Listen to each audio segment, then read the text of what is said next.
শিলচৰ টাউনত দুৰ্গা পূজাৰ আগতে আমাক লিষ্ট দিছিলে যে 13-14টা ৰাস্তা বেয়া হৈ আছে দুৰ্গা পূজাৰ আগতে সেইখিনি ঠিক কৰিবৰ কাৰণে উই স্যাংশন 14 crores rupees যিবিলাক সৰু সৰু বিভিন্ন ৰাস্তা আছে 13 roads লিষ্টটো আমি লোকাল এমএলএ পৰা you can take the list last টাইমও আমি দুৰ্গা পূজাৰ আগতে আমি বনাইছিলো ভাল কৰি আৰু এইবাৰো বাকি থকা ৰাস্তাখিনি আমি বনাম ৰাঙেৰখাৰীৰ পৰা যেটো শিলচৰ মেডিকেল কলেজৰ পোৰ্শন আছে তাতে road to with drain widening কৰাৰ কাৰণে আমাৰ এটা land acquisitionৰ আমি proposal কৰিছো it will take 30 crores of rupees tomorrow or day after will sanction the proposal তাতে land acquisition হোৱাৰ লগে লগে ৰাস্তাটো ডাঙৰ হৈ যাব আৰু যেতিয়ালৈকে ৰাস্তাটো ডাঙৰ নহয় ৰাঙেৰখাৰী পইণ্টৰ পৰা শিলচৰ মেডিকেল কলেজৰ যিখিনি মাজৰ ৰাস্তা সেইখিনি সাৰফেস টু ইমপ্ৰুভ কৰাবৰ কাৰণে we have sanctioned 5.5 crores of rupees hopefully পূজাৰ আগতে মটৰেবল হৈ যাব আৰু পূজাৰ পিছত বেছি বেটাৰ হৈ যাব যেহেতু মই আগতে ভাবিছিলো যে পূজাৰ আগতে সব হৈ যাব বাট কালি ৰাতিও মই ইয়াত থাকোতে বৰষুণ দিয়ে আছে যেতিয়ালৈকে ৰেইন সাবসাইড নহয় তেতিয়ালৈকে বনোৱা দিগদাৰ কিন্তু ক্লোজ টু পূজা মই ভাবো যে বৰষুণটো কমি যাব এন্ড আমি তেতিয়া কৰিব পাৰিম শিলচৰত এটা সিঙ্কিং জোনৰ সমস্যা আছে শিৱবাৰী কাষত সিঙ্কিং জোনটোত আমি এটা টেকনলজি কৰিব খুজিছো যে 400 পাইল হ'ব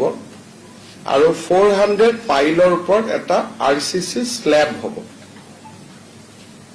মাটিৰ লগত কথা নাথাকিব it will be over da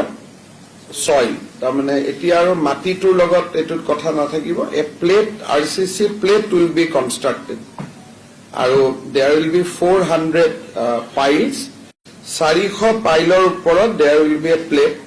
for that 250 meter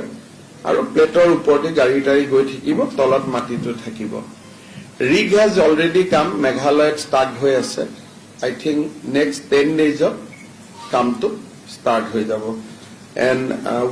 we have sanctioned 70 crores rupees for that sinking zone repairing তাৰ পিছত শিলচৰত যেটো সবচে ডাঙৰ সমস্যা আছে ক্যাপিটাল পইণ্ট টু ৰাঙেৰখাৰী এই ক্যাপিটাল পইণ্ট টু ৰাঙেৰখাৰী ইয়াত 2.3 কিলোমিটাৰ ৰাস্তা NHIDCL এটো ঠিক কৰি দিব and 3.63 crores has been sanctioned contractor is allotted আৰু তেওঁলোকে মোক এসুৰেন্স দিছে যে পূজাৰ আগতে they will complete the repairing তাৰ পিছত ৰামনগৰ টু ৰংপুৰ এই এৰিয়াটোৰ কাৰণেও contractor has already been allocated 8.4 kilometer of road আৰু সাৰফেসিং DBMBC কৰিবৰ কাৰণে 6.25 crore rupees has been sanctioned contractor has been allotted and hopefully পূজাৰ আগতে এই পৰ্চনৰ কামটো হৈ যাব another এটা স্যাংশন হৈছে ৰাংগীৰখাৰী টু সোনাইবাৰী ঘাট এই এৰিয়াটো হল 6.5 kilometre against this 37 crores has been allotted by NHIDCL আৰু এই কামটো next 2 to 3 days of contractor will be allotted hopefully this portion will also see improvement before puja but after pujao কামটো চলি থাকিব but পূজাৰ আগতে আমি যিমান পাৰিম এইখিনি ৰাস্তা মটৰেবল কৰি ভাল কৰি দিয়াৰ বাবে আমি চেষ্টা কৰিম